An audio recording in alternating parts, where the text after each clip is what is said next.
बिस्मिल्लाहिर्रहमानिर्रहीम। अस्सलामु अलैकुम वरहमतुल्लाहि वबरकातुहू। नाज़रीन करामी, मौत एक अटल हकीकत है जिसका इनकार नहीं किया जा सकता।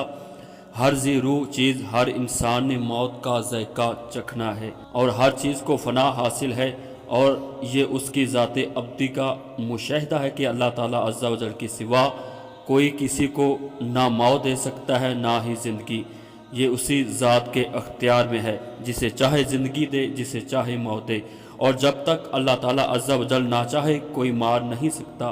तो नाज़रीन किराम, ऐसा ही कुछ वाक़या रूस के मौजूदा सदर दिलावी मीर प्यूटन के साथ पेश आया। दूसरी जंग अज़ीम के दौरान रूसी सिपाही छुट्टी पर घर जा रहा था। जब अपने घर के करीब पहुंचा तो उसने एक फौजी ट्रक देखा जो लाशों से भरा हुआ था। उसने समझा कि गांव पर बमबारी हुई है, इसलिए ट्रक लाशों को इज्तिमाई कब्र में दफन करने के लिए कब्रिस्तान लेकर जा रहा है। उस सिपाही ने जब लाशों पर नज़र डाली तो उसे एक औरत के पाँव में जूता नजर आया, जो उस जूते की तरह था जो उसने अपनी बीवी के लिए खरीदा था।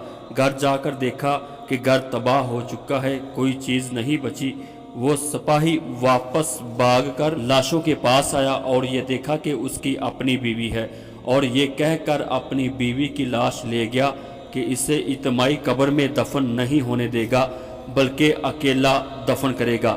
जब उसने लाश को उठाया तो उसने महसूस किया कि उसकी सांसें अभी चल रही हैं। उसने फ़ौरन अस्पताल पहुंचाया और वो बच गई।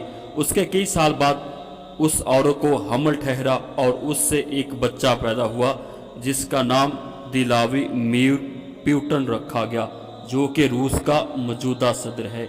इस किस्से को साबिक अमरीकी सेक्रेटरी खारजा हिलरी क्लिंटन ने अपनी किताब मुश्किल इंतखाब में बयान किया है। तो नाज़रीन किरामी, आगे ज़ेरे नज़र आने वाली तस्वीर प्यूटन और उसकी माँ मारिया की है।